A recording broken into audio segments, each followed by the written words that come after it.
আপনারা শুনছেন কালো রাত 24।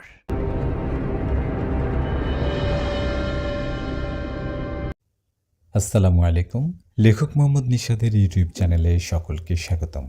আজ চলে আসলাম আয়েশাপুরীর পুরো গল্পটা নিয়ে। যারা আয়েশাপুরী গল্পের প্রথম পর্ব শুনেছেন তারা ৪৫ মিনিটের পর থেকে শুনুন, আর যারা এখনও আয়েশাপুরী গল্পের প্রথম পর্ব শুনেননি তারা শুরু থেকে শুনুন। আমি শুরু করছি আয়েশাপুরী গল্প। নিশাদ, উঠো, এই উঠো না, এই কবিরাজ উঠো। আয়শাপুরীর ডাকে ঘুমন্ত চোখ নিয়ে বিছানায় বসে বললাম, আমি কি কবিরাজ নাকি? গভীর রাতে ডাকছো কেন? ঘুমাতে দাও। কথাটা বলে আবার ঘুমাতে যাব, তখন আয়শাপুরী বললেন, এই আবার ঘুমাচ্ছ কেন? উঠো, আমার ঘুম আসছে না, চলো না বাইরে যাই। ওর কথায় আমি বললাম, গভীর রাতে বাইরে যাবা মানে? পাগল হলো নাকি? ঘুমাও, আমাকে ঘুমাতে দাও। কথাটা বলেই আমি ঘুমালাম। আমি ঘুমানোর কিছুক্ষণ পর আয়শাপুরী আবার আমাকে ডাকতে থাকে আর বলে, বাবু, ওই দেখো তোমাকে কোথায় নিয়ে আসছি। ওর কথায় আমি চোখ খুলে এদিক সেদিক তাকিয়ে বললাম, আরে এটা কোন জায়গা? কোথায় নিয়ে আসছো আমাকে? আমার কথায় আয়শা বললেন, পাহাড়ের উপর নিয়ে আসছি। ঘুম আসছিল না, তোমাকে কত করে বললাম চলো বাইরে যাই, কিন্তু তুমি কি কোনো কথাই শুনলা না, তাই তোমাকে ঘুমের মাঝে এখানে নিয়ে আসলাম। আয়েশার কথার জবাবে আমি বললাম, তাই বলে গভীর রাতে এখানে নিয়ে আসবা? আমি এখনই এখান থেকে নিচে লাফ দিব। দিলাম। হ্যাঁ, দাও দাও। এখান থেকে নিচে লাফ দিলে মৃত্যু নিশ্চিত। ওরে বাবা, তাই নাকি? থাক তাহলে। আমার কথায় আয়েশা পরেই হাসতে হাসতে বলল, ভীতু একটা। আসো, আমার পাশে এসে বসো। দেখছো আকাশটা আজ কত সুন্দর লাগছে? তারাগুলো কেমন মিটমিট করে চলছে। এরকম সুন্দর একটা মুহূর্তে যখন ঠান্ডা বাতাস এসে গায়ে লাগে, অন্যরকম একটা অনুভূতি হয়। এখন বুঝতে পারছো নিশ্চয়ই? পরীর কথায় আমি ওর পাশে বসে বললাম, সত্যি খুব ভালো লাগছে। আচ্ছা আয়েশা, আমাকে উড়তে শেখাবা? আমি তোমার মতো উঠতে পারলে পাহাড় থেকে লাফ দিতাম আর উড়ে উড়ে বেড়াতাম। আমার কথায় আয়েশা মুচকি হেসে বললেন, তোমার কথা শুনলে হাসি পায়। মানুষরা কি উঠতে পারে? আমরা জিনপুরীরা বাতাসে মিশে চলতে পারি। এই ক্ষমতা আমাদের দিয়েছে আল্লাহ তাআলা। আমাদের সৃষ্টি ওরকম। আয়েশাপুরীর কথায় আমি বললাম, হ্যাঁ, জানি। একটু মজা করলাম। এই বলে আয়েশাও আমি ওখানে আরও বেশ কিছুক্ষণ গল্প করলাম। গল্পের এক ফাঁকে আয়েশা বললেন, নিশাদ, শোনো, তোমাকে একটা অবাক করা কথা বলি। তোমার সালাম দাদু আছে না? কাল সালাম দাদুর কাছে যাবা। গেলে অবাক করা একটা ঘটনা শুনতে পারবা। আমি ওই ঘটনার বিষয়ে জানি, কিন্তু বলবো না। দেখি তোমার সালাম দাদু ওই সমস্যার সমাধান করতে পারে কিনা। পরীর কথায় ওর দিকে তাকিয়ে বললাম, সত্যি নাকি? হ্যাঁ, সত্যি। তুমি কাল দিনের বেলা সালাম দাদুর কাছে যাবা। গিয়ে বলবা রানিং যে ঘটনাটা ঘটছে সেটা বলতে। তাহলে উনি বলবে, তুমি এই ঘটনাটা শুনে অবাক হবে। আয়েশার কথায় আমি রাজি হলাম। তখন আয়েশা বলল, চলো এখন বাড়িতে যাই, তোমার ঘুমের সমস্যা হচ্ছে। এই বলে আয়েশাপুরী আমাকে বাড়িতে নিয়ে আসলেন। বাড়িতে এসে আমিও আয়েশাপুরী ঘুমিয়ে গেলাম। ১ মিনিট, অনেকে আছে আমার এই গল্পটা নতুন শুনছেন। আমি তাদের ছোট করে আয়েশাপুরীর বিষয়ে বলি। আয়েশাপুরী আমার বউ। এই আয়েশাপুরী সাধারণ পরীর থেকে অনেক বেশি শক্তিশালী। আয়েশাপুরীর হাতে বিশেষ এক ধরনের চুড়ি আছে, যেটার শক্তি অনেক। আয়েশাপুরীর চুড়িটার জন্য ওর সাথে সাধারণ কোনো জিন যুদ্ধে পারে না। গল্পটা শুনতে থাকুন, সামনে বুঝতে পারবেন। আয়েশাপুরীর কথা তো জানলেন, এখন ছোট করে সালাম দাদুর বিষয় একটু বলি। সালাম দাদু আমার গ্রামবাসী, একজন দাদু। উনি একজন কবিরাজ, সবাই ওনাকে সালাম কবিরাজ বলে। আমার সাথে সালাম দাদুর সম্পর্ক ভালো, তাই আমি ওনার কাছে যাই, ওনার মুখে নানা ধরনের জিনপুরীর ঘটনা শুনি। আশা করি আয়েশাপুরী ও সালাম দাদুর বিষয় জানতে পারছেন। এখন গল্পে ফিরি। আয়েশাও আমি বাড়িতে এসে ঘুমিয়ে পড়ি। পরের দিন আয়েশাপুরীর কথা মতো আমি সালাম দাদুর বাড়িতে যাই। সেখানে যাবার পর দেখি দাদু খাবার খাচ্ছে। দাদুকে খেতে দেখে আমি বললাম, দাদু, এটা কি খাচ্ছ? আমার কথায় দাদু বললেন, দুধ ভাত। দুধ ভাত অনেক মজা। কি দাদু, দুধ ভাত তো বাচ্চারা খায়, বাচ্চাদের খাবার খাচ্ছ? দাদি ও দাদি, আরে বুড়োটাকে এসব কি খেতে দিয়েছ?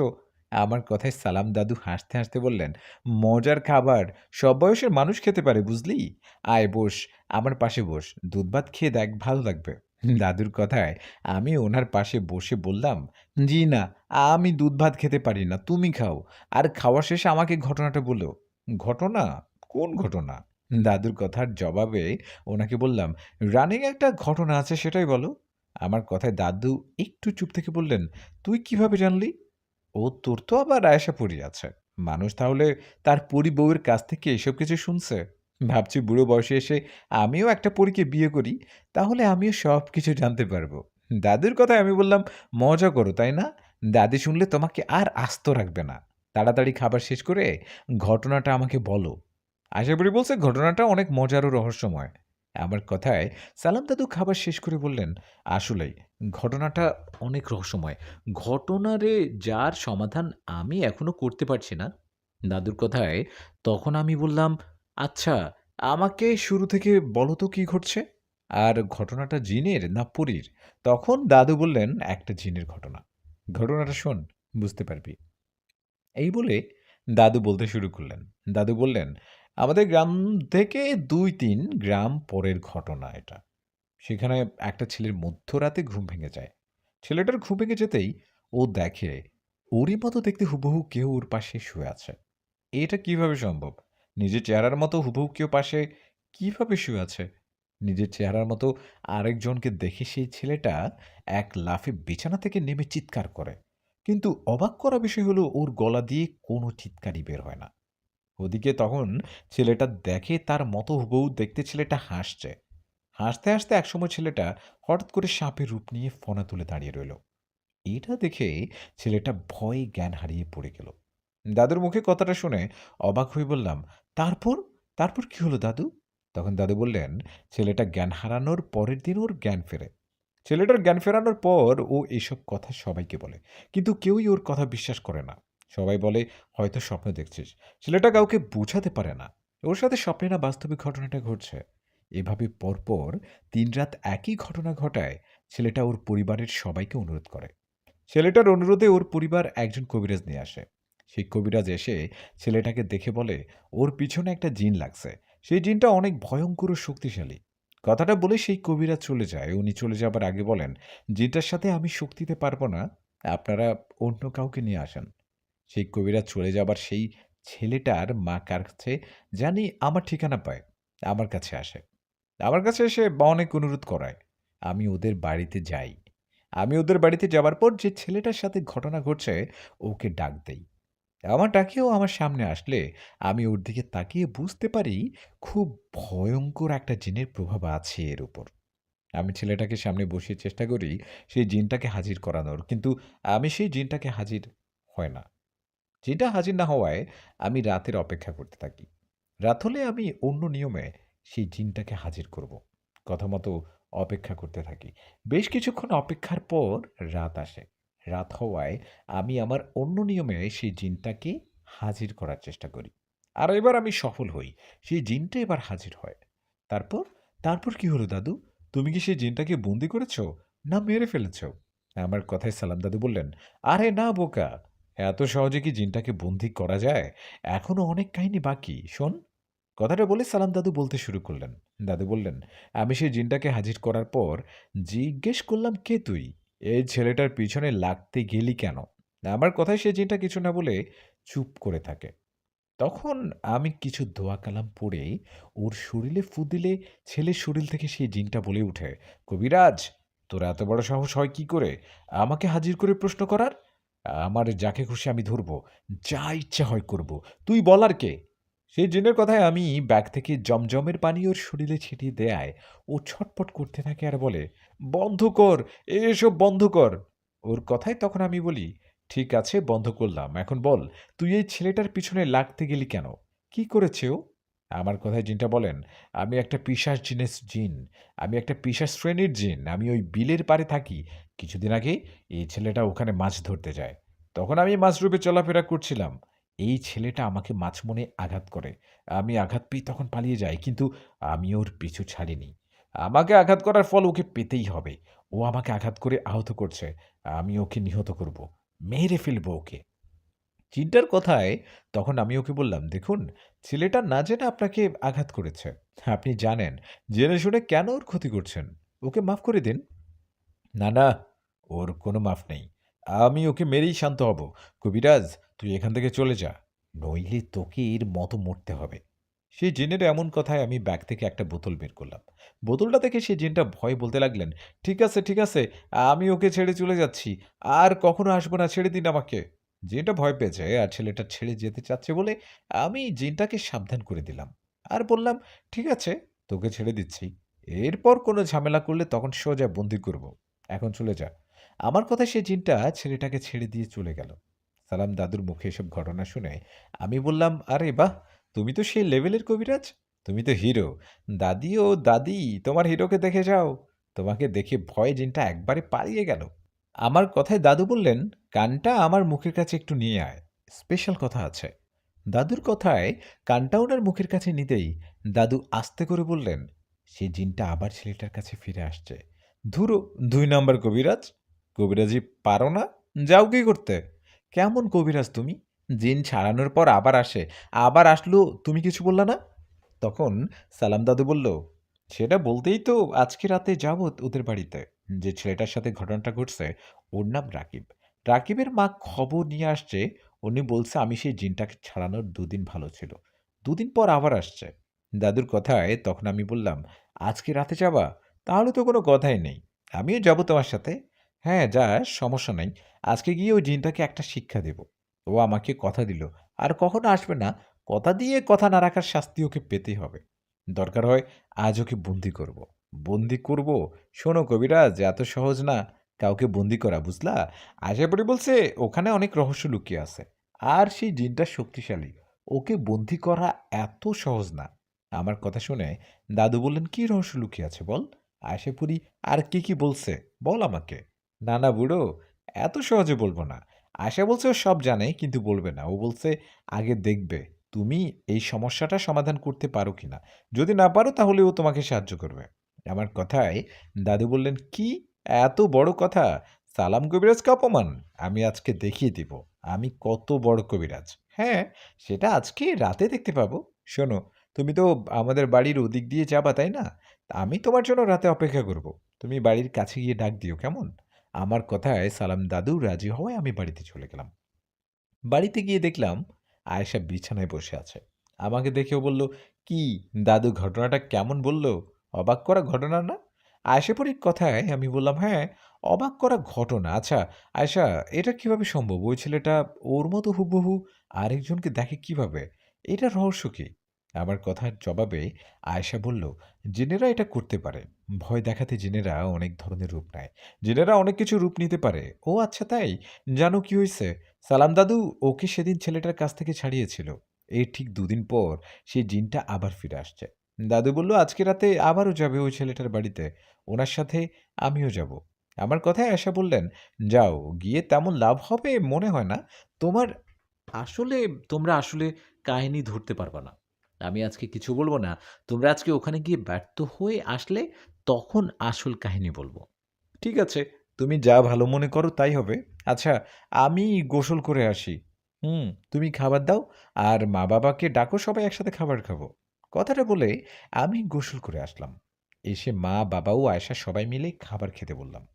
খাবার সময় হঠাৎ মা বললেন, "বৌমা, আমরা কি দাদা-দাদি হব না? বাড়িটা কেমন খালি লাগে। নাতি-নাতনি না থাকলে কি ভালো লাগে?" মায়ের এমন কথায় আয়েশা আমার দিকে তাকালেন আর লজ্জায় কিছু না বলে চুপ করে রইলেন। তখন আমি বললাম, "মা, তুমি যে কি বলো না? আল্লাহ দিলে হবে। আমি তো এখন কাজ-বাজ তেমন করি না। বাচ্চা হলে খাবে কে?" আমার কথায় বাবা বললেন, "তোকেও বৌমাকে খাওয়াতে পারি, তোর ছেলেমেয়েকে খাওয়াতে পারবো না? এটা কোনো কথা বললি? তোমাদের অনেক ইচ্ছা দাদা-দাদি হবার, তাই? তোদের বললাম, আমাদের তো ইচ্ছা অনেক।" বাবার কথায় আমি কিছু না বলে খাবার খেয়ে ঘরে গেলাম। ঘরে গিয়ে শুয়ে আরাম করছিলাম। সন্ধ্যা হতে বেশ খানিকটা দেরি। সন্ধ্যা না হওয়া পর্যন্ত কোথাও যাব না। কথা মতো সেটাই করলাম। সন্ধ্যা পর্যন্ত বাড়িতে ছিলাম। সন্ধ্যা হবার পর আয়েশা আমাকে বললেন, "তুমি না বললা সালাম দাদুর সাথে ওই ছেলেটার বাড়িতে যাবা?" "হ্যাঁ, যাব তো। সালাম দাদু আসবে এদিক দিয়ে যাব। উনি এসে ডাকবে। আমাকে ডাকলেই আসতেছে মনে হয়। দাদু আসলে আমরা তো যাব। তুমি আবার আমার সাথে অদৃশ্যভাবে যেও না। তুমি গেলে আবার ওই জিনটার সাথে তোমার ঝামেলা হবে। আমি চাই না তুমি কোনো ঝামেলায় জড়াও।" আমার কথায় আশা বলল, "ঠিক আছে, যাব না।" এদিকে তখনই বাড়ির ঠিক বাহিরে থেকেই দাদুর ডাক শুনে বাহিরে গেলাম। আমার সাথে আয়েশাও গেল। আমি বাইরে যাওয়ায় দাদু বলল, আসছিস? চল চল। দাদুর কথায় আমি বললাম, আসো, বাড়িতে আসো, নাস্তা করে তারপর যাই। তখন দাদু বললেন, না না, যেতে রাত হয়ে যাবে, আজকে না, অন্যদিন। আয় আর আর এখন তো সময় নেই, আয়, সময় নেই। দাদুর কথায় আমি ওনার কাছে গেলাম। এদিকে তখন আয়শাপুরী দাদুকে বললেন, দাদু, দেখো, আবার তোমাকে সেই জিনটা উঠিয়ে নিয়ে না যায়। কথাটা বলে কিলকিল করে হাসতে লাগলেন আয়শা। আয়শার কথায় দাদু বললেন, নাতবউ, আমি সালাম কবিরাজ। আমি বুড়ো হয়েছি ঠিকই, আমার বিদ্যা, আমার শিক্ষা বুড়ো হয়নি। আজকে আমি দেখিয়ে দিব। তাই নাকি? ঠিক আছে, দোয়া রইল তোমাদের জন্য। আর আমার বটার দিকে নজর রেখে অন্য কোনো নজির যেন, পরীর নজর যেন না লাগে। হুম আয়েশার কথায় সালাম দাদু এবার হাসতে হাসতে বললেন, আয়েশা পরীর বরের উপর কে আবার নজর দিবে? কার এত বড় সাহস? থাকো, ভালো থাকো। কথাটা বলে আমিও দাদু রওনা করলাম রাকিব নামে সেই ছেলেটার বাড়ির দিকে। বেশ কিছুক্ষণ হাঁটার পর সেই বাড়িতে গিয়ে পৌঁছালাম। সেখানে গিয়ে দেখি রাকিব নামে ছেলেটা অসুস্থ। ওর অসুস্থতার কথা জিজ্ঞেস করায় রাকিবের মা বললেন, গতরাত সেই জিনটা রাকিবকে নিয়ে যেতে চেয়েছিলেন, ওকে আটকানো যেত না, অনেক কষ্টে কয়েকজনকে ডেকে আটকেছে। রাকিবের মায়ের কথায় সালাম দাদু রাকিবদের পুরো বাড়িটা ঘুরে দেখলেন। বাড়িটা ঘুরে দেখে বললেন, বাড়ির আশপাশে ভয়ঙ্কর জিনের উপস্থিতি বুঝতে পারছি। কথাটা বলে দাদু গতবারের মতো এবারও সেই জিনটাকে রাকিবের শরীরে হাজির করলেন। জিনটা রাকিবের শরীরে হাজির হবার পর দাদু বললেন, তুই আমাকে কথা দিয়ে কথা রাখলি না কেন? তুই আমাকে সেদিন কথা দিয়ে রাকিবকে ছেড়ে চলে গেলি, তাহলে আবার কেন আসছিস ওর কাছে? তুই আসলে কি চাস? তখন সে জিন বললেন, কবিরাজ, আমি রাকিবকে কোনোদিন ছেড়ে যাইনি আর যাব না। ও আমার খাবার। কি? রাকিব তোর খাবার মানে কি?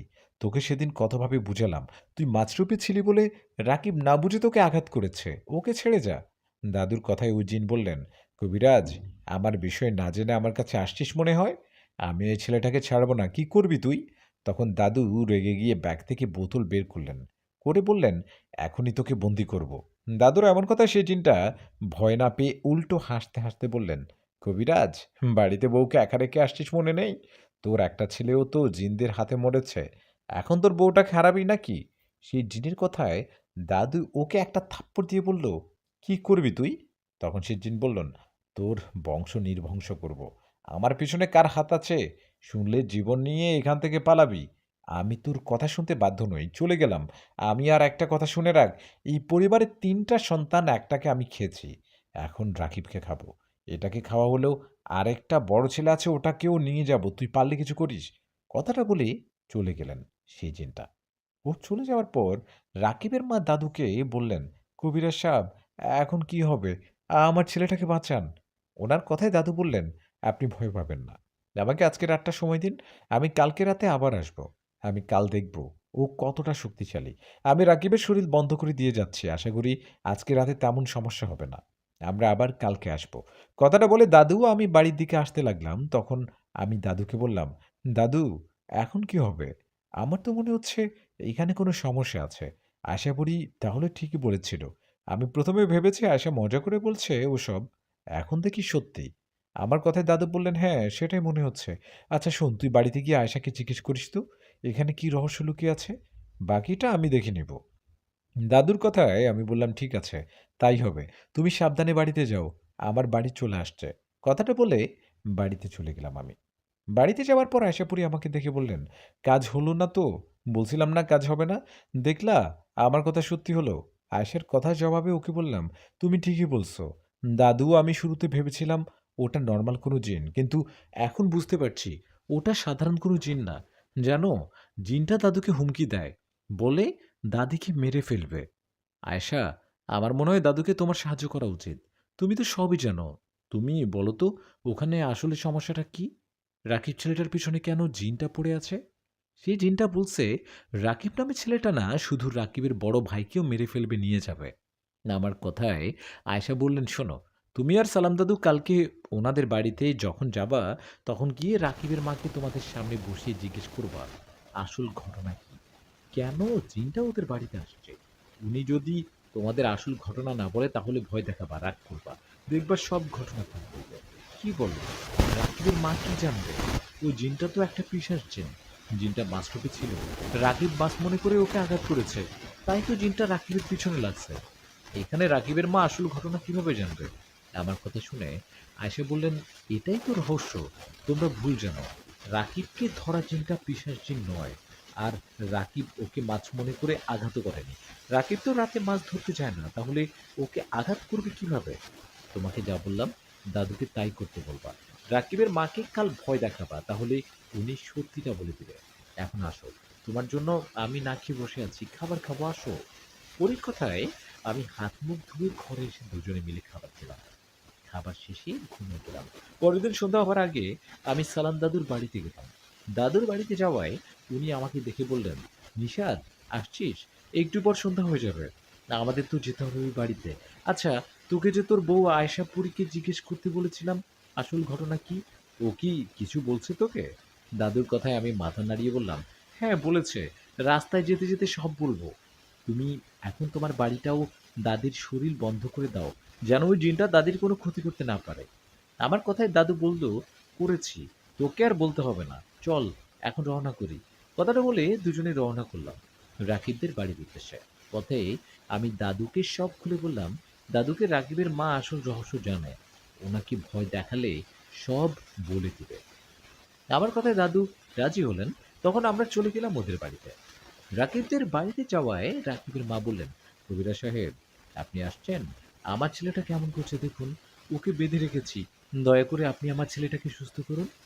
রাকিবের মায়ের কথায় সালাম দাদু বললেন, বসুন, হ্যাঁ আমার পাশে বসুন।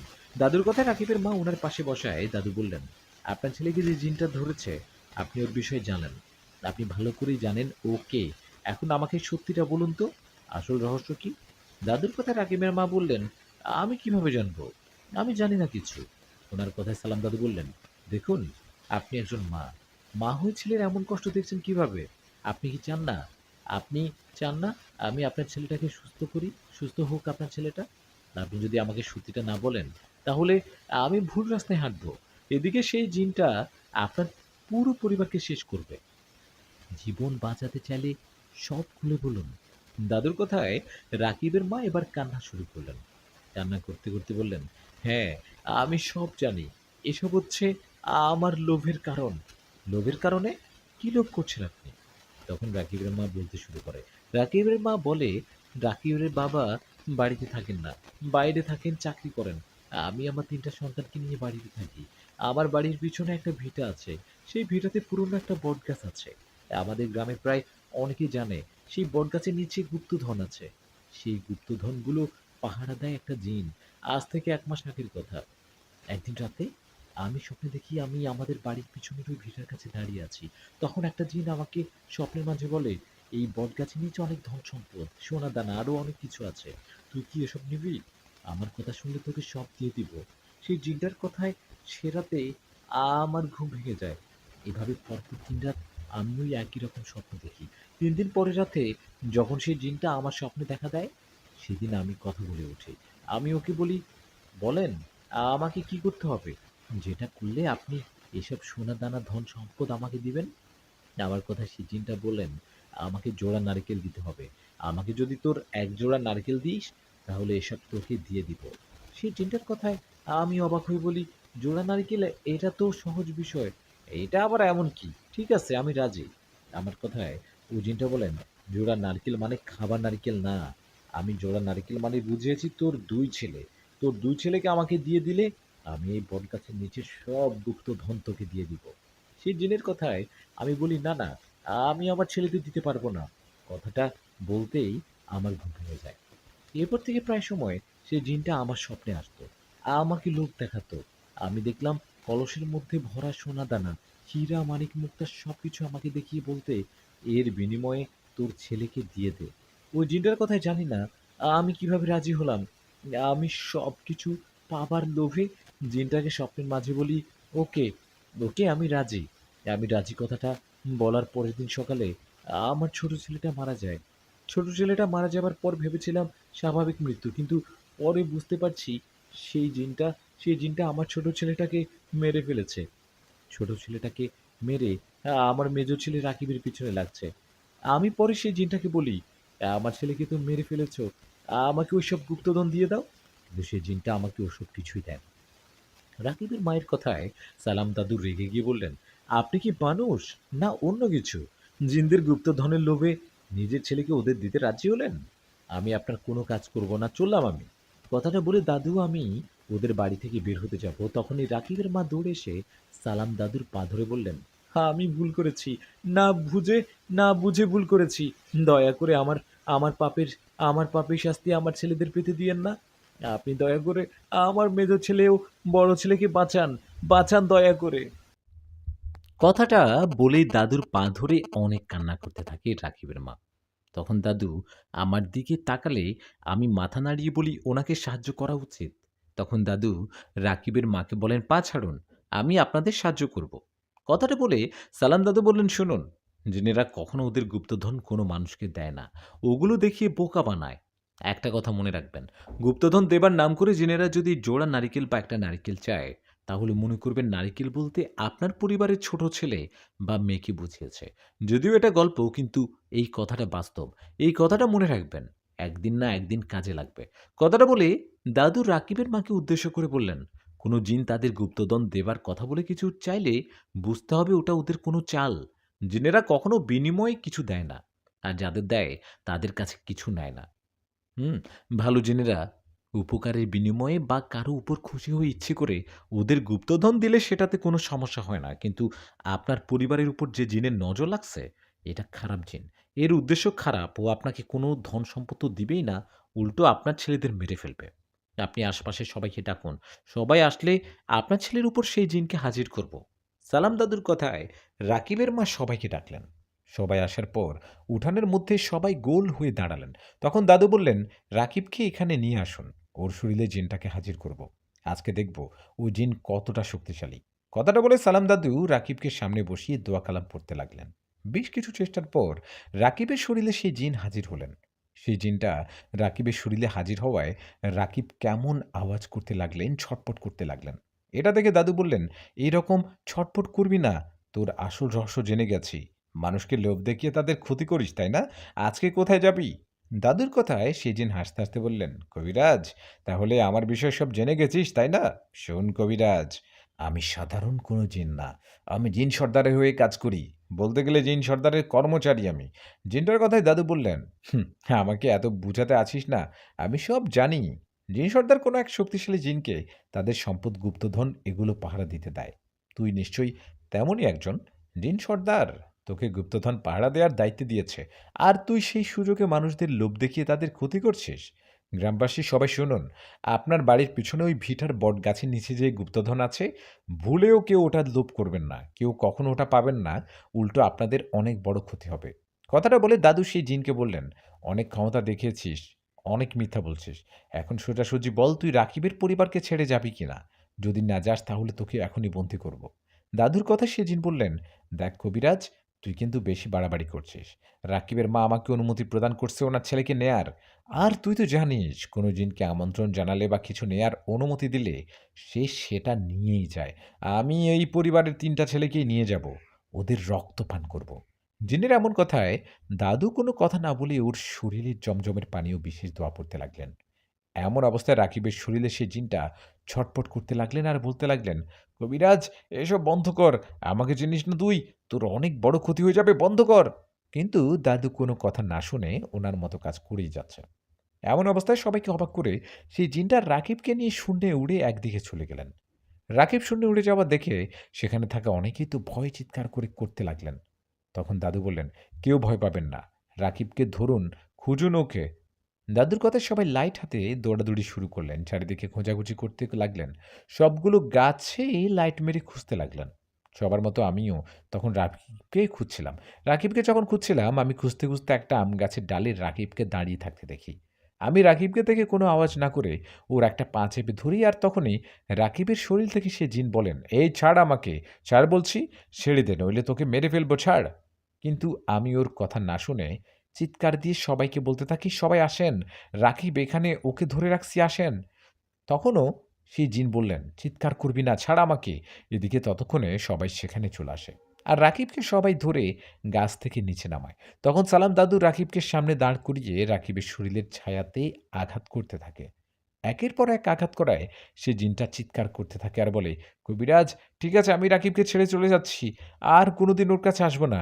কিন্তু কবিরাজ মনে রাখিস, আমি তোর আর তোর সাথে আসা ছেলেটার পিছু ছাড়বো না। কথাটা বলে রাকিবের শরীর থেকে বেরিয়ে গেল সেই জিনটা। জিনটা চলে যাবার পর রাকিব জ্ঞান হারিয়ে পড়ে গেলেন মাটিতে। তখন রাকিবকে ধরে বিছানায় শুয়ে দেওয়া হলো।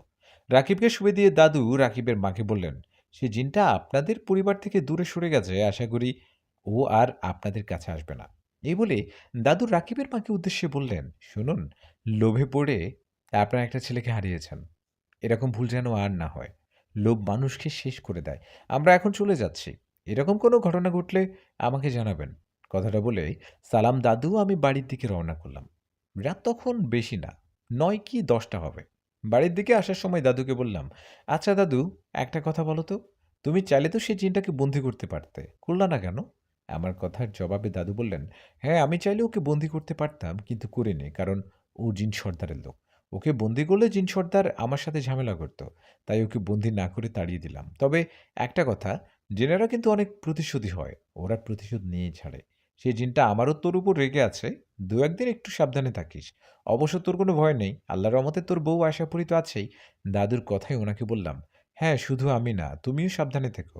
আচ্ছা দাদু, তুমি তাহলে বাড়িতে যাও, আমি একটু বাজারটা ঘুরে যাই, আমার কিছু নিতে হবে বাজার থেকে। আমার কথা শুনে দাদু বললেন, বাজার করে পরে একা যেতে পারবি? ভয় করলে আমি থাকি, তুই বাজার করে নিয়ে আয়। না না দাদু, তুমি চলে যাও, আমার বাড়িতেও যেতে বেশি সময় লাগবে না, তোমার অনেক সময় লাগবে। তুমি চিন্তা করো না, আমি আশাপুরীকে স্মরণ করব, ও আসবে। আমার কথায় দাদু বললেন, ঠিক আছে, সাবধানে যাস। কথাটা বলে চলে গেলেন উনি। উনি চলে যাওয়ার পর আমি বাজারে গেলাম। বাজারে গিয়ে আমার প্রয়োজন মতো জিনিস কিনে বাড়ির দিকে রওনা করলাম। ঘড়িতে তখন 10:30 হবে। আমি হাঁটছি, হঠাৎ একটা আওয়াজ পেলাম। মনে হলো পিছনে কেউ এসে দাঁড়ালো। পিছনে কেউ আসায় ভেবেছি আশাপুরী। এই ভেবে পিছনে তাকিয়ে দেখলাম কেউ নেই। ভেবেছিলাম আয়েশা আসছে, কিন্তু কেউ নেই দেখে আমি আবারও হাঁটতে লাগলাম।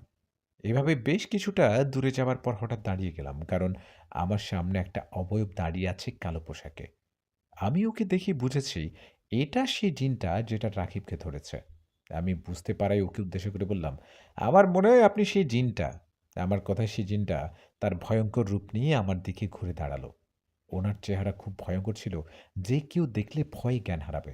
আমারও অনেক ভয় করছিল, কিন্তু আমি ওকে বুঝতে না দিয়ে বললাম, দেখুন, আপনার সাথে আমার কোনো শত্রুতা নেই, আমাকে যেতে দিন, আমাকে কিছু করবেন না। আমার কথা সেই জিন মোটা গলায় বলে উঠলেন, তোর সাথে আমার শত্রুতা নেই মানে? অবশ্যই আছে। তোকে আমি তখন কি বলছিলাম? বলছিলাম না রাকিবের পা ছেড়ে দে। তুই রাকিবের পা টেনে না ধরলে ওকে আজ নিয়ে যেতাম। তোর কারণে তা পারিনি। উল্টো সালাম কবিরাজ আমাকে আঘাত করল। আমাকে আঘাত করার ফলে আমি তো রাকিবকে ছেড়ে দিয়েছি, কিন্তু কিন্তু তোদের এখন কি হবে? তোর দাদু ওই কবিরাজকে আহত করে ফেলে রেখেছি রাস্তায়। অল্পের জন্য ওকে মারতে পারলাম না রে। কোথা থেকে দুজন লোক চলে আসলো, নইলে আজকে কবিরাজকে পায়ের নিচে পিষে মারতাম। ওই জিনের কথায় আমি আরো ভয় পেয়ে গেলাম। কাঁপা কাঁপা কণ্ঠে তখন বললাম, দাদু কোথায় এখন? আমাকে ওনার কাছে যেতে দিন। তখন সে জিন বিকট একটা হাসি দিয়ে বললেন, কবিরাজের কাছে কি যাবি? নিজের জীবনের চিন্তা আগে কর। দুজন লোক আসায় কবিরাজ তো বেঁচে গেছে, তুই কোথায় যাবি? তোকে কে বাঁচাবে? সে জিনের কথায় আমি উল্টো দিকে ঘুরে আয়েশার নাম ধরে একটা চিৎকার দিলাম। আমি বললাম, আয়েশা কোথায় তুমি? এই কথাটা বলতে না বলতে সে জিন আমার পিঠে ওর পা দিয়ে আঘাত করে ফেলে দিলেন। প্রচণ্ড ব্যথা ও যন্ত্রণায় আমি ছিটকে পড়লাম দূরে। তখন সে জিন আমাকে বললেন, বলছিলাম না তোকে ছাড়বো না, এখন তোকে পায়ের নিচে পিষে মারবো। এই কথাটা বলতেই মুহূর্তে পিছন থেকে আসা পুরি জিনটাকে এমনভাবে আঘাত করলেন যে জিনটা আমার পায়ের কাছে এসে ধপাস করে পড়ল। জিনটা আমার পায়ের কাছে, আমি উড়ে দাঁড়ালাম। আমি যখন উঠে দাঁড়ালাম তখন আয়েশা আমার দিকে তাকিয়ে সেই জিনটার কাছে যেতেই জিনটা চিৎকার করে বলতে লাগলেন, ছাড় আমাকে, আমার কিছু হলে জিন সর্দার ছাড়বে না তোকে।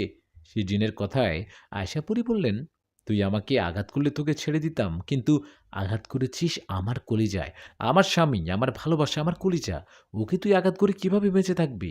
কথাটা বলে সে জিনের একটা পা এক টান দিয়ে ছিঁড়ে ফেললেন আয়েশা। আর একের পর এক আঘাতে মেরে ফেললেন সে জিনটাকে। যেটাকে মেরে ফেলায় আমি ওকে বললাম, আয়েশা তুমি কি করলা? ওকে মেরে ফেললা? আমার কথায় আয়েশা আমার হাত ধরে বললেন, চলো বাড়িতে চলো। তখন আমি বাড়ির দিকে যেতে যেতে বললাম, আয়েশা ওই জিনটা জিন সর্দারের লোক, ওকে মেরে ফেললা, এখন তো ঝামেলা হবে। ঝামেলা হলে হবে, ওর এত বড় সাহস হয় কি করে তোমাকে আঘাত করার? তোমাকে আঘাত করবে এটা আমি সহ্য করব? একদমই না। না, আমি এটা কোনোভাবেই সহ্য করব না। তুমি তুমি এসব নিয়ে চিন্তা করো না। যা হবে আমি দেখে নেব। এই বলে দুজনে চলে গেলাম বাড়িতে। বাড়িতে গিয়ে দেখলাম মা-বাবা খাবার খাচ্ছে। আমাকে ও আয়েশাকে দেখে মা বললেন, "নিশাত, কোথা থেকে ফিরলি? তোর কোনো সমস্যা হয়েছে নাকি? বৌমা আমাদের সাথে ছিল, হঠাৎ দেখলাম বাতাসে মিলে গেল। বৌমা তোর কাছে গেছে বুঝি? তুই ঠিক আছিস তো?" মায়ের কথায় আমি বললাম, "হ্যাঁ মা, আয়েশা আমার কাছে গেছে। আমি স্মরণ করেছিলাম তো ওকে। আর আমার কিছু হয়নি। বাজার গিয়েছিলাম তাই ফিরতে রাত হলো।" আমার কথায় মা বললেন, "ও যা, হাত মুখ ধুয়ে খেতে আয়। বৌমা তুমি বসো।" মায়ের কথায় আমি বাজারগুলো ঘরে রেখে হাত মুখ ধুয়ে ওদের সাথে খাবার খেলাম। খাবার খেয়ে ঘরে গিয়ে ঘুমানোর আগে আয়েশার দিকে তাকিয়ে বললাম, "আয়েশা জানো, আমার ভয় করছে। জিনটাকে মারায় জিন সর্দার যদি তোমাকে কিছু করে, তোমার যদি শাস্তি হয়?" আমার কথায় আয়েশা বললেন, "তুমি চিন্তা করো না তো। ওই জিন সর্দার আমাকে শাস্তি দিতে পারবে না। কারণ আমি তাদের গোত্রের জিন না। আর আমি যে জিনটাকে মেরেছি ওরা পিশাচ গোত্রের জিন। ওদের গোত্রের বেশিরভাগ জিন খারাপ। ওদের জিন সর্দারও ভালো না। ভালো কোনো জিন গোত্র বা সর্দার হলে আমি ওনার সম্মানের ক্ষেত্রে হলেও সেই জিনটাকে ছেড়ে দিতাম। কিন্তু ওরা ভালো না বলে ওকে মেরে ফেলেছি। তুমি এসব নিয়ে একটু চিন্তা করো না। ঘুমাও।" আয়েশার কথায় আমি আর কিছু না বলেই ঘুমালাম। আমি ঘুমানোর পর একটা স্বপ্ন দেখি। আমি দেখি আয়েশাও আমি পাশাপাশি দাঁড়িয়ে। আমাদের চারিদিকে দাঁড়িয়ে আছে আর আমাদের সামনে বসে আছে একজন। এরকম স্বপ্ন থেকে হঠাৎ ঘুম ভেঙে যাওয়ায় দেখলাম আয়েশা বিছানায় বসে আমার দিকে তাকিয়ে আছে। ও আমার দিকে তাকিয়ে আছে দেখে আমি কিছু বলতে যাব, তখন আয়েশা আমাকে অবাক করে বলল, "স্বপ্ন দেখেছো বুঝি?" "হ্যাঁ, দেখলাম তো। তুমি কিভাবে জানলা? আর ওরা ওরা কে ছিল? হুম?" আমার কথায় আয়েশা বললেন, "ওরা জিন সর্দারের জিন, ও জিন সর্দার ছিল। জিন সর্দার খবর পাঠিয়েছে আমাকে দেখা করতে বলছে।" আয়েশার কথায় ওকে বললাম, "তা এখন কি করবা? তুমি কি দেখা করবে ওনার সাথে?" আমার কথায় আয়েশা বলল, "না, আমি দেখা করব না। তুমি যতই না বলো, আয়েশা, আমি তো বুঝি এখানে কোনো ঝামেলা হবে নিশ্চয়ই।" আমার কথায় আয়েশা বললেন, "তুমি মিছে, মিছে চিন্তা করো। ওই জিন সর্দার আমার কিছুই করতে পারবে না। তুমি ঘুমাও, আমাকে নিয়ে চিন্তা করো না।" আয়েশার কথায় আমি কথা না বাড়িয়ে চিন্তায়, চিন্তায় ঘুমিয়ে পড়লাম।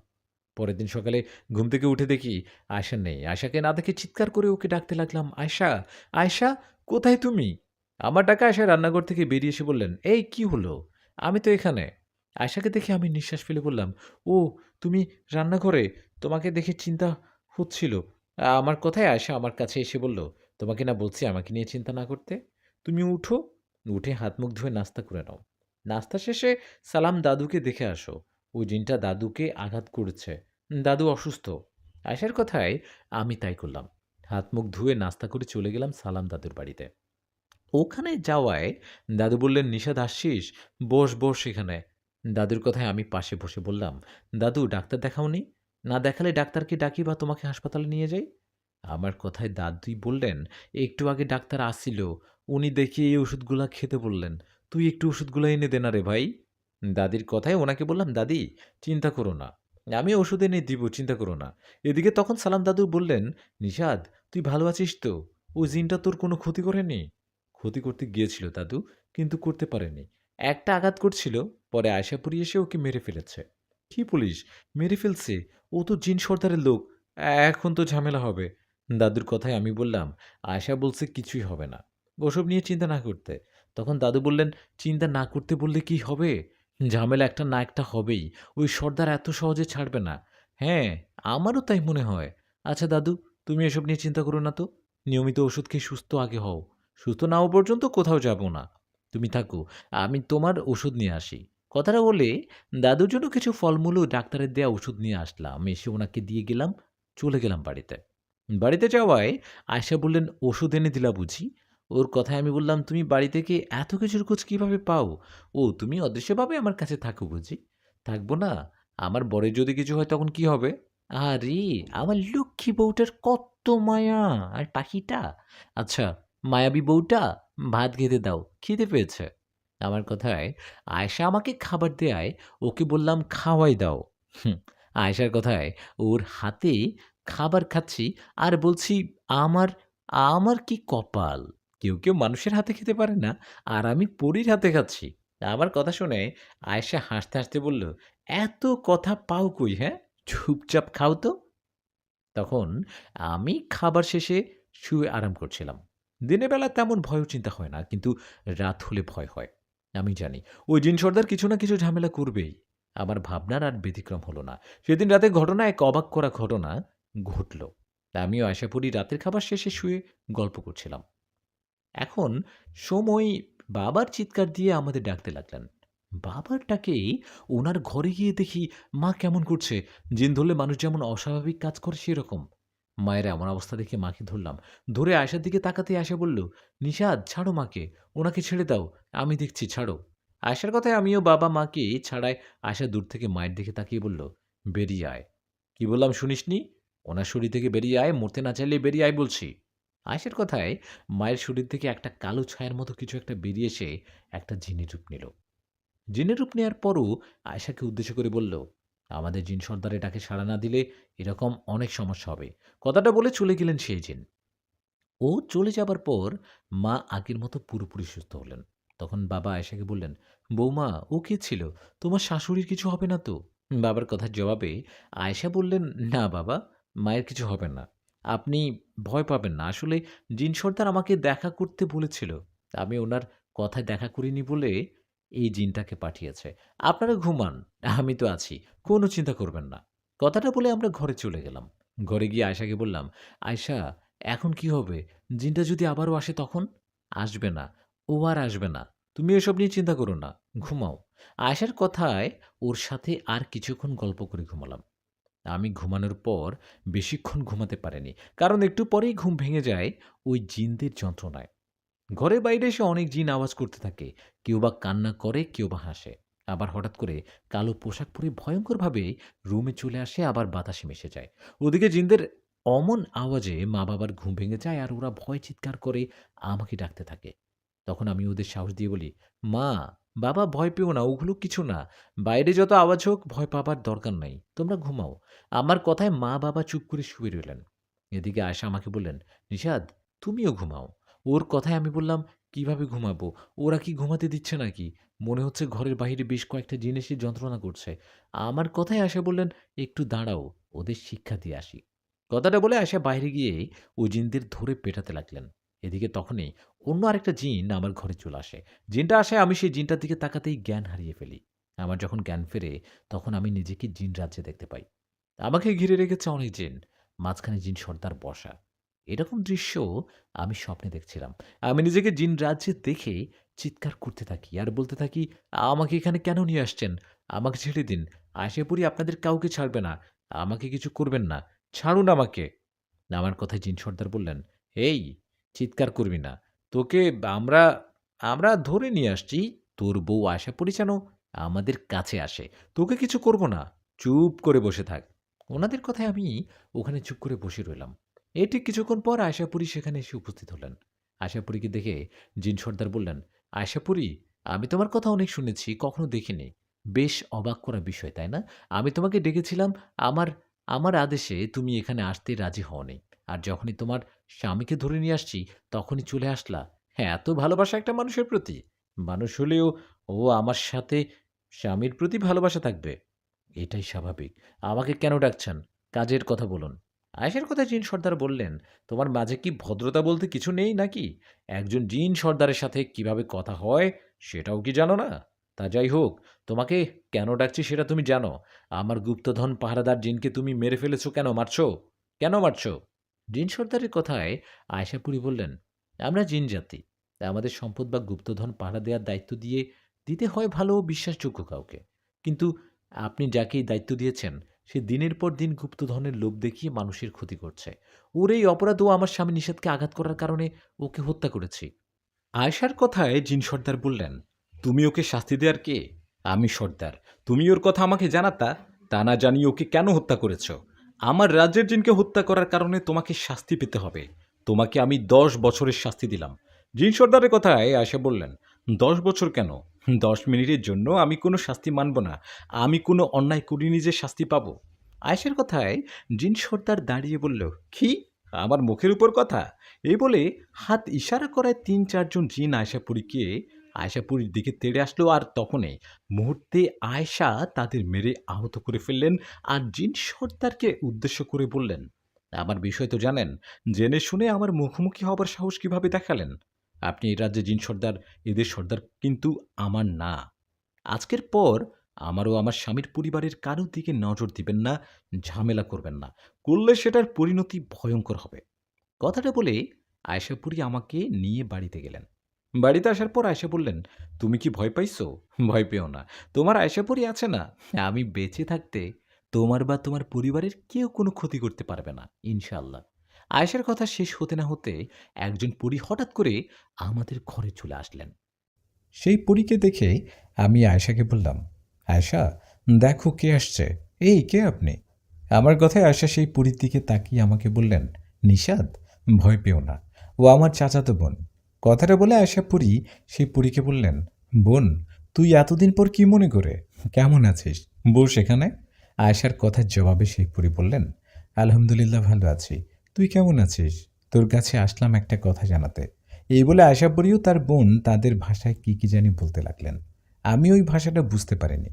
বেশ কিছুক্ষণ কথা বলার পর আয়েশার চাচাতো বোন চলে গেলেন। ও চলে যাবার পর আমি আয়েশাকে জিজ্ঞেস করলাম, ও কি বলল? কোনো সমস্যা? কোন সমস্যা? আমার কথার জবাবে আয়েশা বললেন, না, সমস্যা না। ও আমার চাচাতো বোন। ওর বিয়ে, তাই আমাকে দাওয়াত করতে আসছে। ও বলছে কাল তোমাকে আর আমাকে আমাদের রাজ্যে যেতে।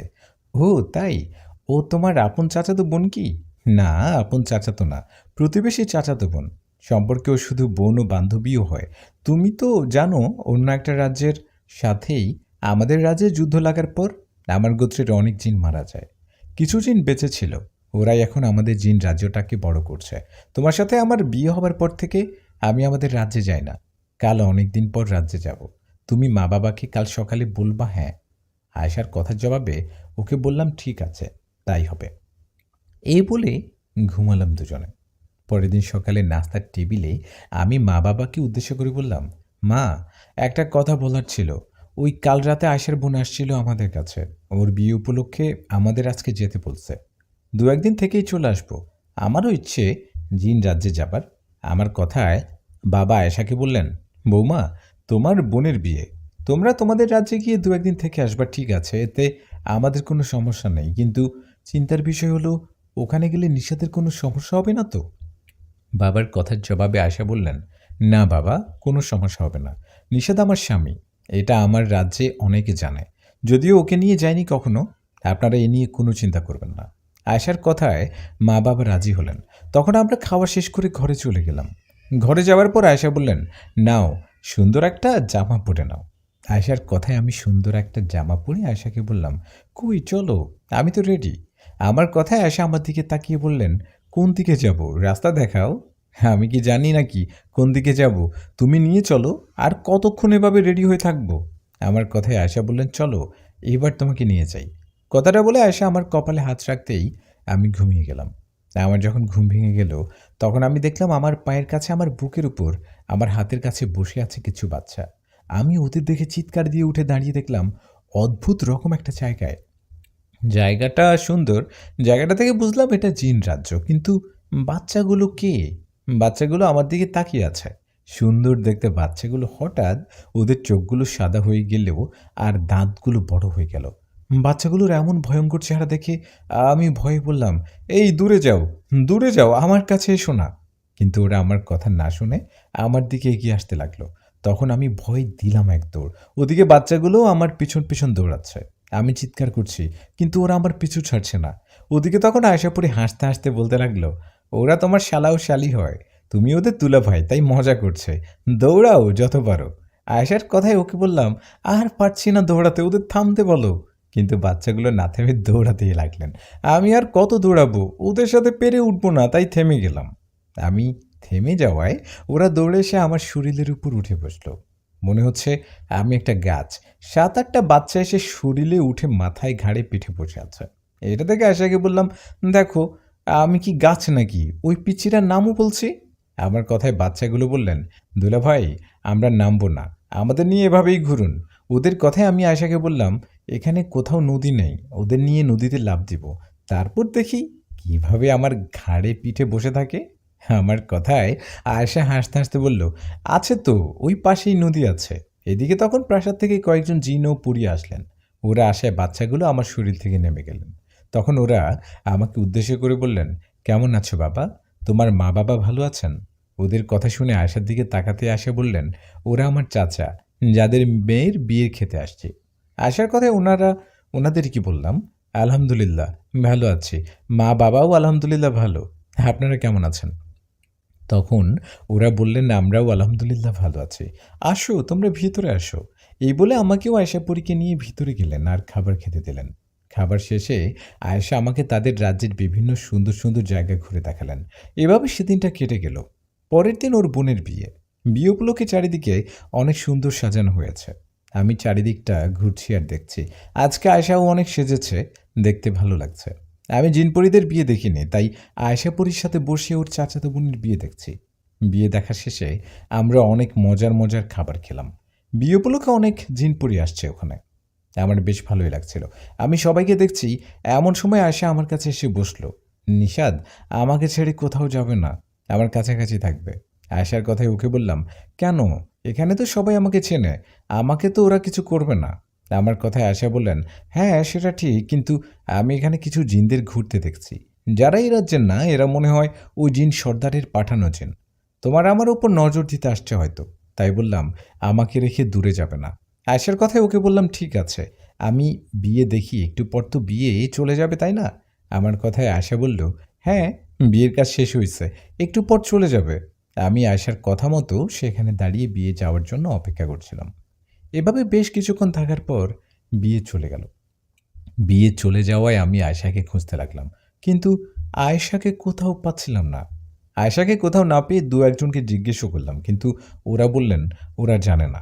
আয়েশাকে না পেয়ে চিন্তায় পড়ে গেলাম। এখন জিনরাজ্যে ওকে কিভাবে খুঁজি, কোথায় যে গেল? এইভাবে ওকে খুঁজে খুঁজতে বেশ কিছুক্ষণ পর আয়েশা আমার কাছে আসলেন। এসে বললেন, রেডি হও, বাড়িতে ফিরতে হবে, একটা ঝামেলা হয়েছে। আয়েশার কথায় আমি অবাক হয়ে ওকে জিজ্ঞেস করলাম, কি হয়েছে? তখন আয়েশা বললেন, বলবো, তার আগে বলো চাচি, চলো না চাচির কাছে বিদায় নিয়ে আসি। এই বলেই আয়েশা ওর চাচা চাচির কাছে গেলেন আর বললেন, চাচা বিয়ে তো চলে গেল, এখন আমাদের আসতে হবে, আমি আবার সময় করে আবার আসব। আয়েশার কথায় ওর চাচা বললেন, অবশ্যই আসবে, তুমি তো অনেকদিন ধরে আমাদের রাজ্যে আসো না, আমি তো তোমার বাবার মতো, আমাদের মাঝে মধ্যে দেখতে এসো। ওদের কথায় আয়েশাও আমি ওদের কাছে বিদায় নিয়ে আবার আমার বাড়িতে চলে আসলাম। বাড়িতে যখন আসি তখন সন্ধ্যা। আমি বাড়িতে এসে মা বাবাকে বাড়িতে দেখতে পারি না। মা বাবাকে না দেখেই বললাম, আরে মা বাবা বাড়িতে নেই কেন, কোথায় গেছে নাকি, কোনো আত্মীয়ের বাড়িতে? আমার কথার জবাবে আয়শা বললেন, না নিশাদ, মা বাবা কোনো আত্মীয়ের বাড়িতে যায়নি, বাবা হাসপাতালে ভর্তি, উনি অসুস্থ। কি অসুস্থ মানে, কি হয়েছে বাবার?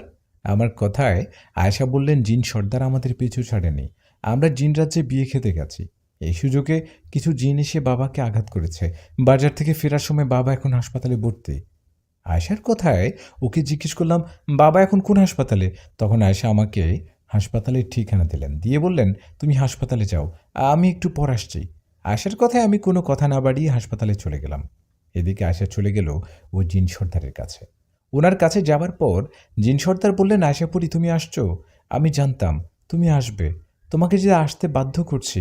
ওনার কথায় আয়েশা বললেন, আমার জন্মদাতা মা বাবাকে হারিয়েছি অনেক দিন হলো, মা বাবা ও আপনজনদের হারানোর পর অনেক একা হয়ে গিয়েছিলাম। মা বাবাকে হারানোর পর নিশাদ আমার জীবনে আসে, ওর সাথে আমার বিয়ে হয়, আমি ফিরে পাই, আবার আমার আপনজনদের ফিরে পাই, আমার আমার মা বাবাকে ফিরে পাই। নিশাদের মা বাবাই আমার মা বাবা, আর আপনি আমার বাবাকে আঘাত করেছেন, কেন করেছেন এটা? আয়েশার কথায় জিন সর্দার বললেন, কেন, এতে তোমার ব্যথা লাগছে বুঝি? তুমি আমার আদেশ অমান্য করেছো, আমাকে সবার সামনে অপমান করেছে, এর প্রতিশোধ কি আমি নিব না ভাবছিস? আমি তোর বাবাকে আঘাত করছি, এখন তোর মা, তোর স্বামী, সবাইকে আঘাত করব, কাউকে বাঁচিয়ে রাখবো না, সবাইকে মেরে ফেলবো। জিন সর্দার সবাইকে মেরে ফেলবো কথাটা বলছে মাত্র তখনই আশাপুরি জিন সর্দারের বুকে পা দিয়ে আঘাত করে ফেলে দিলেন। আয়েশার আঘাতে জিন সর্দার পড়ে গেলেন। এরপর আশাপুরি জিন সর্দারকে একের পর এক আঘাত করতে লাগলেন। এই দৃশ্য দেখে আশপাশে সকল জিনেরা ভয় কাঁপতে লাগলেন। ভয় কেউ এগিয়ে আসছে না। যেখানে জিন সর্দারকে আঘাত করছে সেখানে ওরা কিছুই না। আয়শাপুরীর আঘাতে জিন সর্দার অনেক আহত হয়ে পড়ে রইলেন। তখন আয়েশা বললেন, সম্মান করছিলাম, সম্মান রাখলেন না, শেষবারের মতো ছেড়ে দিলাম, এরপর আমার পরিবারের উপর কোনো ঝামেলা করলে, আক্রমণ করলে সেদিন মেরে ফেলব, কথাটা বলে সোজা হাসপাতালে চলে আসলেন আয়শা। আয়শা আসায় আমি ওকে দেখে বললাম, আয়শা আসছো, তুমি কোথায় গিয়েছিলা? আমার কথার জবাবে আয়শা বললেন, বাবাকে আঘাত করার শাস্তি দিতে। জিন সর্দারের আদেশে কিছু জিন বাবাকে আঘাত করেছে, সেই অপরাধে আমি সোজা জিন সর্দারকে আঘাত করছি, ওনাকে অনেক মেরেছি। এই বলে আয়শা বাবাকে বললেন, বাবা কেমন আছেন এখন? আয়শার কথায় বাবা বললেন, আলহামদুলিল্লাহ, এখন আগের থেকে ভালো। তখন আয়শা আমাকে জিজ্ঞেস করলেন, বাবাকে বাড়িতে নিয়ে যেতে পারবো কোন দিন? আয়েশার কথার জবাবে ওকে বললাম, কালকে নিতে পারবো, ডাক্তার তাই বললাম। আমার কথায় আয়েশা কিছু না বলে বাবার পাশে বসে রইলেন। এভাবে সেই রাতটা পার করলাম। পরের দিন কথা মতো বাবাকে নিয়ে গেলাম বাড়িতে। বাড়িতে আসার পর আমি কোথায় বের হতাম না। আশাপুরিও সবসময় বাড়িতে থাকতো। কি জানি জিন সর্দার আবার কোনো ঝামেলা করতে আসে কিনা, এই ভেবে সেদিনটা বাড়িতে কাটিয়ে দিলাম। পরের দিন সকালে সালাম দাদুর বাড়ি থেকে আমাকে খবর দেওয়া হয়, আমাকে দেখা করতে বলে। আমি দাদুর খবর পেয়ে ওনার বাড়িতে যাই। আমি সালাম দাদুর বাড়িতে যাবার পর দাদু আমাকে দেখে বলে, নিশাদ আসছিস, আয় ভিতরে আয়। দাদুর কথায় ঘরে ঢুকেই অবাক হয়ে গেলাম, কারণ আমি ঘরে ঢুকে দেখি দাদিকে দড়ি দিয়ে বেঁধে রাখছে। দাদির এই অবস্থা দেখে আমি দাদার দিকে তাকাতেই দাদা বলল, এই জন্য এই জন্য দাদুর কথায় ওনাকে বললাম ভালো করছো। তা দাদু, তুমি জিনটাকে ছাড়ানোর চেষ্টা করলা না? আমার কথায় তখন দাদু বললেন, করছি তো, কিন্তু কাজ হচ্ছে না। আমি অনেকভাবে জিনটাকে ছাড়ানোর চেষ্টা করেছি, কিন্তু ও ছাড়ে না।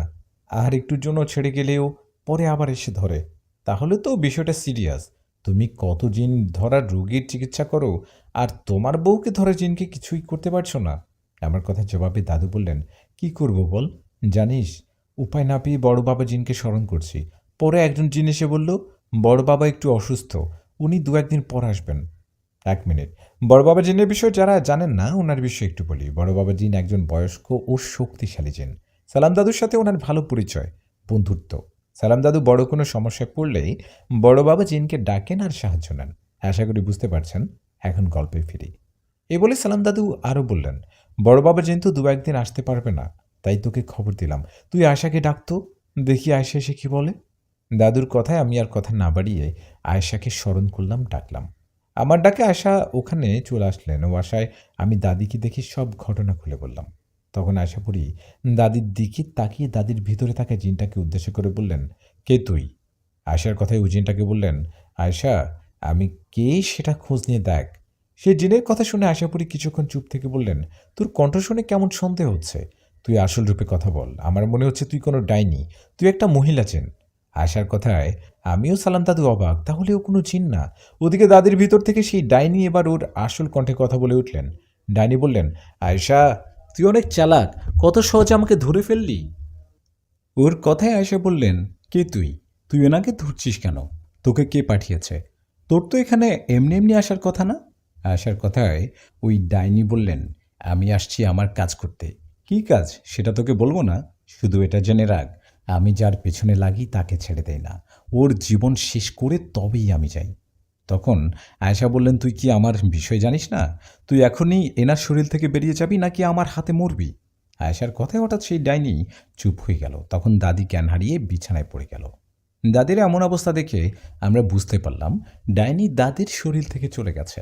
এই ভেবে দাদিকে স্পর্শ করতে যাবে এমন একটা অবস্থায় দাদি আবার উঠে দাঁড়ালেন আর হাসতে হাসতে বললেন, আয়েশা কি ভেবেছিস তোর কথায় আমি ভয় পেয়ে চলে যাব? আমি তোকে ভয় পাই না, উল্টো তুই আমাকে দেখে ভয় পাবি আমার আসল পরিচয় জানলে। সেই ডাইনির কথায় আয়েশা সালাম দাদুকে বললেন, দাদু জমজমের পানি আছে না, ওগুলো এনার উপর ছিটিয়ে দাও তো, তারপর দেখছি ও কতটা শক্তিশালী। আয়েশার কথায় সেই ডাইনি বললেন, আমার শক্তি দেখবি? দেখবি আমার শক্তি, দেখ তোকে এক ঝলক দেখাই, দেখ আমি তোদের জীবন কিভাবে অতিষ্ঠ করে তুলি। কথাটা বলে ডাইনি এবার সত্যি সত্যি দাদির শরীর থেকে চলে গেলেন। ডাইনি চলে যাবার কয়েক সেকেন্ড পর বাবার কল আসলো। বাবার কল আসে আমি রিসিভ করতেই বাবা বললেন, বাবা নিশাদ দৌড়ে বাড়িতে আয়, তোর মায়ের শরীরে জিন ভর করছে, ওকে আটকে রাখা যাচ্ছে না। আমি তো অসুস্থ, ওকে আটকে রাখতে পারছি না, তাড়াতাড়ি আয়। বাবার কথায় আয়শার দিকে তাকাতেই আয়শা বললেন, চোখ বন্ধ করো, আমি না বললে চোখ খুলব না। আয়শার কথায় আমি চোখ বন্ধ করায় আয়শা আমার হাত ধরলেন আর ঝড়ের বেগে আমাকে নিয়ে আমার বাড়িতে আসলেন। বাড়িতে আসায় আমি দৌড়ে মায়ের ঘরে গেলাম, গিয়ে দেখি মা দাদির মতো ছটফট করছে। মায়ের এমন অবস্থা দেখে আমি আয়শাকে বললাম, আয়শা মায়ের কিছু হয়েছে? আমার কথায় আয়েশা কিছু বলার আগে মায়ের শরীর থেকে সেই ডাইনি কথা বলে উঠলেন। যে ডাইনি একটু আগে দাদির শরীর থেকে বেরিয়ে আসলো, ডাইনি তাহলে দাদির শরীর থেকে এসে মাকে ধরেছে। ডাইনির এমন কাজে আয়েশা বললেন, কি চাস তুই? কেন এমন করছিস? তোর উদ্দেশ্য কি? তখন সেই ডাইনি বললেন, আমার ক্ষমতা দেখতে চেয়েছিলেন না? আমি কি করতে পারি দেখতে চেয়েছিলি না? দেখ, আরেকটা অবাক করা ঘটনা দেখাই। আমি একসাথে দুজনকে ভর করব। কথাটা বলে ডাইনি কিছুক্ষণ চুপ করে রইলেন। তখনই সালাম দাদু আমাকে ফোন দিয়ে বললেন, নিশাদ, তোর দাদি আবারও কেমন করছে। আমি আমার ভাতিজা তোর দাদিকে ধরে আছি। ভাতিজার ফোন থেকে তোকে কল দিলাম। দাদুর কথায় আয়েশা বুঝতে পারলেন সেই ডাইনি আমাদের মাঝে মায়াজাল সৃষ্টি করছে। তখন আয়েশা আমাকে বললেন, দাদুকে বলো ভয় না পেতে, আমি বিষয়টা দেখছি। আয়েশার কথায় আমি দাদুকে তাই বললাম। এদিকে আয়েশা পরে আমাকে বললেন, তোমরা একটু বাহিরে যাও, ওর ব্যবস্থা করছি। আয়েশার কথায় আমরা বাহিরে যাব। এমন সময় সেই ডাইনি মায়ের শরীর থেকে চলে গেল। ডাইনি চলে যাওয়ায় আয়েশা বললেন, বাহিরে যেও না, ও চলে গেছে। আয়েশার কথায় আমরা মায়ের দিকে তাকিয়ে দেখলাম মা জ্ঞান হারিয়ে পড়ে আছে। তখন মায়ের কাছে গেলাম ও মাকে জ্ঞান ফেরালাম। মায়ের জ্ঞান ফিরতে আয়েশা বললেন, নিশাদ, এখানে বড় ধরনের কোনো চালচালা হচ্ছে। আমাকে বোকা বানাতে চাইছে কেউ না কেউ। ডাইনি চলে গেছে, তোমরা ভয় পেও না, তোমরা থাকো, আমি একটু খোঁজ নিয়ে আসছি। কথাটা বলেই আয়েশা পড়ি চলে গেলেন। আর বেশ কিছুক্ষণ পর ফিরে আসলেন। আয়েশা ফিরে আসায় ওকে জিজ্ঞেস করলাম, আয়েশা, কিছু জানতে পারলা কি? আমার কথায় আয়েশা বললেন, হ্যাঁ, জানতে পেরেছি, তবে পুরোপুরি না, তবে তাড়াতাড়ি জেনে যাব। শোনো, কাল সন্ধ্যায় মা বাবা তুমি আমি সবাই সালাম দাদুর বাড়িতে যাব। ওখানে গেলে সব জানা যাবে। তুমি সালাম দাদুকে বলো আজকে রাতটা দাদিকে কষ্ট করে পাহারা দিতে, কাল হবে আসল খেলা। আয়েশার কথায় আমি তাই করলাম। সালাম দাদুকে সব জানিয়ে দিলাম। দাদুকে বললাম আমরা সবাই কাল সন্ধ্যায় তোমাদের বাড়িতে আসব। আমার কথায় দাদু রাজি হলেন। এদিকে আমরাও সে রাতে সাবধানে থাকলাম। আমি রাতে ঘুমালেও আয়েশা ঘুমায়নি। ও আমাদের পাহাড়ে রেখেছিল। যাই হোক, রাতটা তেমন সমস্যা ছাড়া কেটে যায়। পরের দিন সন্ধ্যা হবার আগে আয়েশা আমাকে বলে, নিশাদ, তুমি মা বাবাকে নিয়ে সালাম দাদুর বাড়িতে যাও, আমি আসছি। আয়েশার কথায় আমি মা ও বাবা চলে গেলাম সালাম দাদুর বাড়িতে। আমরা দাদুর বাড়িতে যাওয়ায় উনি আমাকে দেখে বলল, নিশাদ, তোমরা আসছো, ভালোই করেছ। আমিও তোমাদের এই কথাটা বলতে চাইলাম যে সবাই আমার বাড়িতে চলে আসো, সবাই একসাথে থাকলে সমস্যা কম হবে। দাদুর কথা জবাবে ওনাকে বললাম, হ্যাঁ দাদু, আয়েশা পরি বলল এখানে আসতে।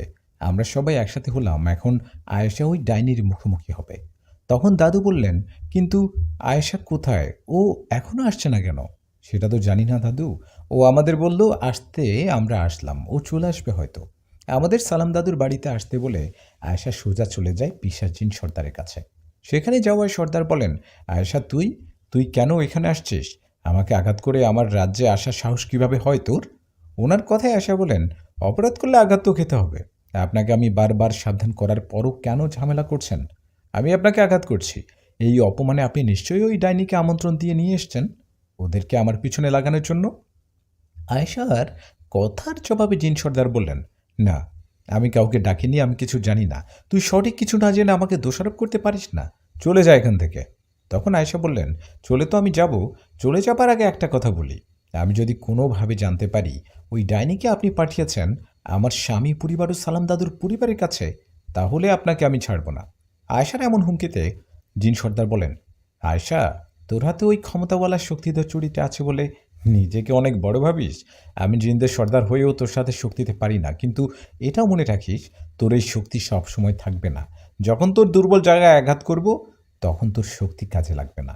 ওনার কথায় আয়েশা রেগে জিন সর্দারের দিকে তাকিয়ে বললেন, আমার দুর্বলতা আমার স্বামী, আমার স্বামীর পরিবার। তুই যদি ওদের ক্ষতি করার চিন্তাও করিস তোকে ভয়ঙ্করভাবে মারব। কথাটা বলে আয়েশা চলে আসলেন আমাদের কাছে সালাম দাদুর বাড়িতে। আয়েশা আসায় সালাম দাদু বললেন, আয়েশা, তুমি আসছো, কোথায় গিয়েছিলে? তখন আয়েশা বলল, দাদু, ওই ডাইনিকে মনে হয় জিন সর্দার পাঠিয়েছে, তাই জিন সর্দারের কাছে গিয়েছিলাম। আমি ডাইনির বিষয়ে পুরোপুরি খবর নিতে পারিনি, একটু সময় লাগবে। আয়েশার কথায় সালাম দাদু বললেন, তোমাকে কষ্ট করে আর খোঁজ নিতে হবে না।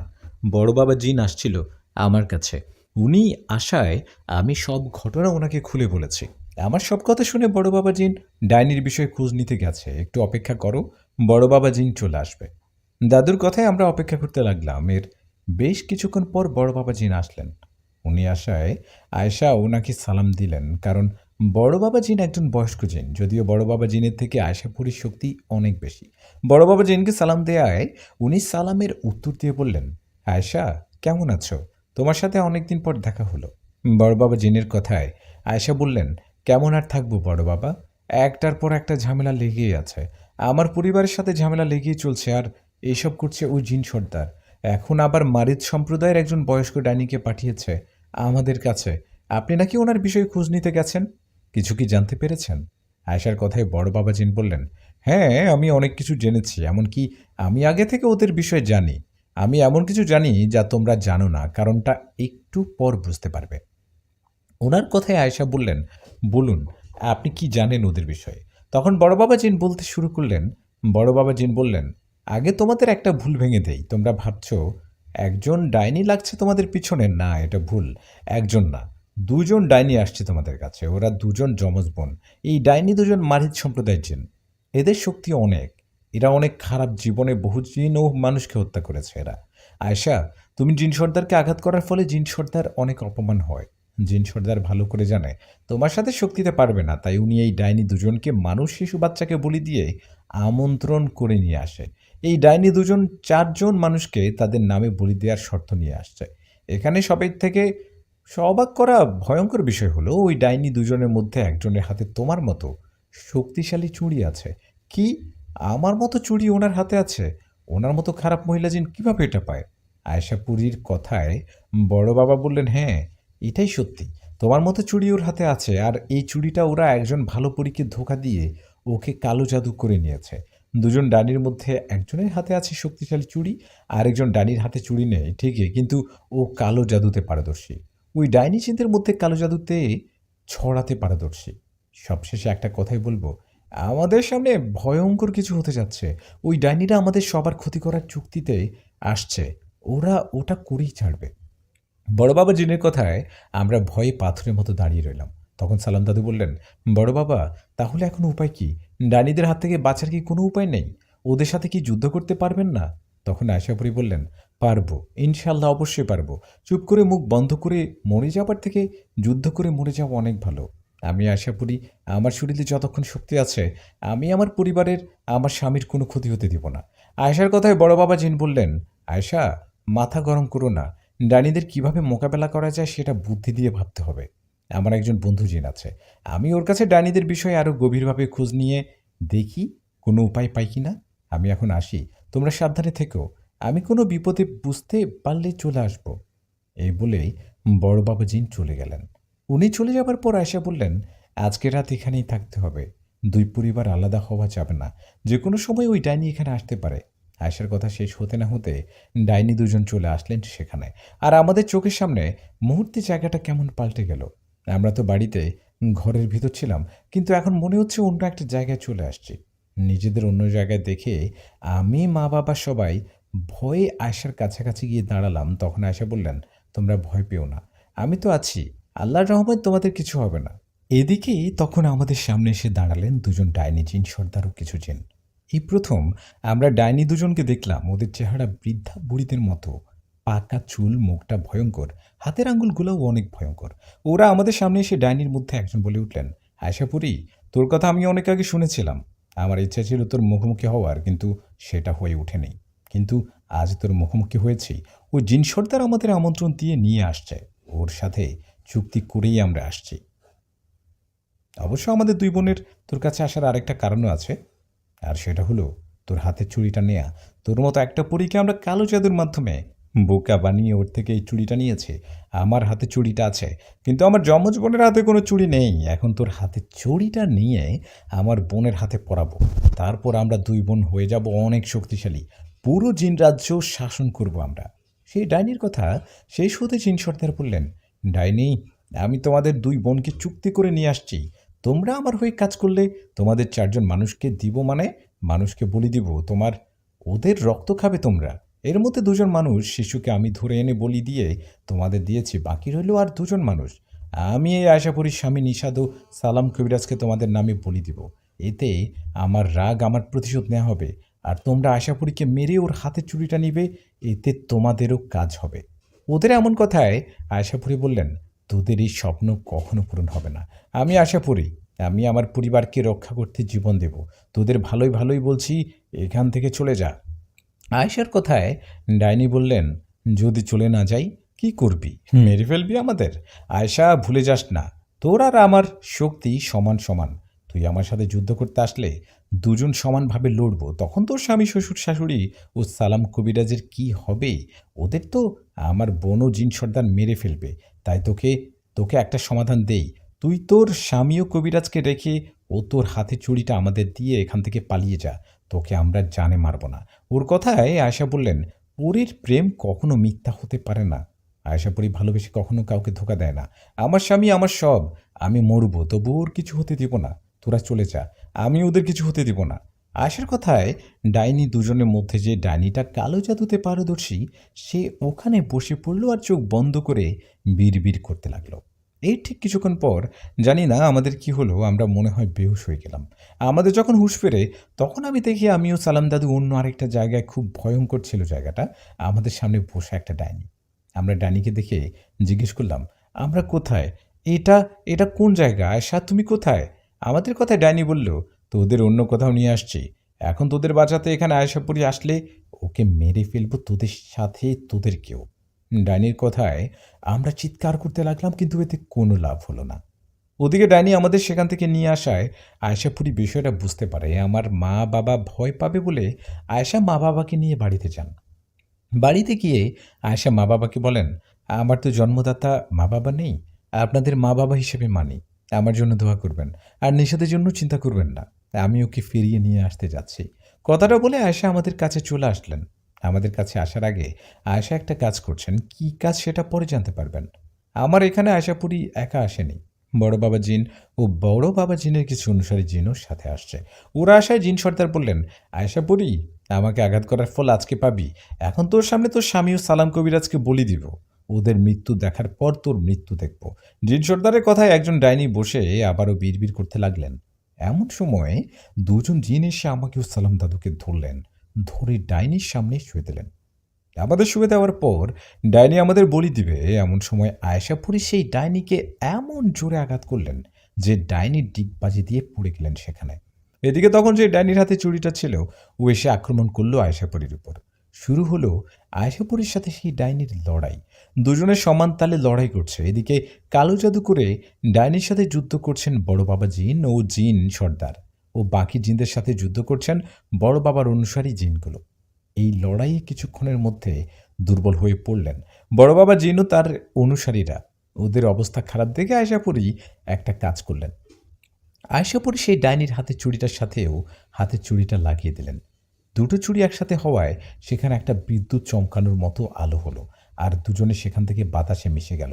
দুজনের কাউকে দেখা যাচ্ছিল না। তখন কোথায় গেল ওরা? আয়েশা কোথায় গেল? আয়েশাপুরিও একজন ডাইনি না থাকায় এদিকে বড় বাবা জিন ওদের সাথে যুদ্ধ করে যাচ্ছে। এমন সময় সালাম দাদু তার করে নিয়ে আসা জমজমের পানিতে দোয়া কালাম পড়ে ফুঁ দিলেন। শুধু তাই নয়, সেখানে থাকা মাটির গুঁড়ো নিয়ে সেখানে কি কি জানি পড়তে লাগলেন। এরপর দাদু সেই মাটির গুঁড়ো জিন সর্দার, তার অনুসারী জিন ও ডাইনির দিকে ছুঁড়ে মারলেন। এরপর জমজমের পানি ছিটাতে লাগলেন। মাটির গুঁড়ো জমজমের পানি ওদের শরীরে পড়ায় ওরা ছটপট করতে লাগলেন আর চিৎকার করতে লাগলেন। মনে হচ্ছে ওরা দুর্বল হয়ে গেছে।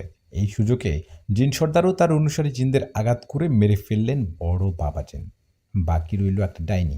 ডাইনি একা হওয়ায় বড় বাবা জিনকে বললেন, এই আমাকে ছেড়ে দে, আমাকে কিছু করলেন আমার বোন তোকে ছাড়বে না, যেতে দে আমাকে। এ বলে ডাইনি সেখানে বসে কালো জাদু করতে যাবে, এমন সময় বড় বাবা জিন ডাইনিকে শূন্যে তুলে আছাড় মারলেন। তখন ডাইনি আহত হয়ে পড়ে রইলেন সেখানে। তখন বড় বাবা জিন বললেন, দুই বোন মিলে জীবনে অনেক পাপ করেছিস, জিন সহ অনেক মানুষকে মেরে ফেলেছিস, আজকের পরে সব আর করতে পারবি না, তোর পাপ আজ থেকে শেষ হবে। কথাটা বলেই বড় বাবা জিন ও তার অনুসারী জিনেরা ডাইনিকে মেরে ফেললেন। ডাইনি মারা যাওয়ায় আশপাশটা শান্ত হলো, কিন্তু আয়েশাপুরি কোথায় কোথায় গেল? আয়েশাকে না দেখে বড় বাবা জিনকে বললাম, বড় বাবা, আয়েশাপুরি কই? আমার কথার জবাবে বড় বাবা জিন বললেন, সেটা আমি বলতে পারবো না। ওদের দুটো চুড়ি একসাথে লাগার পর ওরা মিশে গেছে জানি না, তারপর ওদের কি হলো, চলো বাড়িতে চলো। বড় বাবা জিনের কথায় সালাম দাদু বললেন, নিষাদ চলো। না দাদু, আমি যাব না, আয়েশাপুরীকে ছাড়া আমি যাব না। আয়েশা কোথায়? তুমি, তোমার অনেক ভয় করছে, তুমি আসো। কিন্তু আমার কথায় আশা আসলেন না। তখন বড় বাবা জিন আমাকে বললেন, নিশাদ, তোমার আশাপুরী যদি বেঁচে থাকে তাহলে তোমার কাছে আসবে। চলো, তোমাদের বাড়িতে রেখে আসি। কথাটা বলে বড় বাবা জিন আমাদের বাড়িতে রেখে গেলেন। বাড়িতে আসার পর আমি আশাপুরীর অপেক্ষা করতে থাকি, কিন্তু আয়েশা আসে না।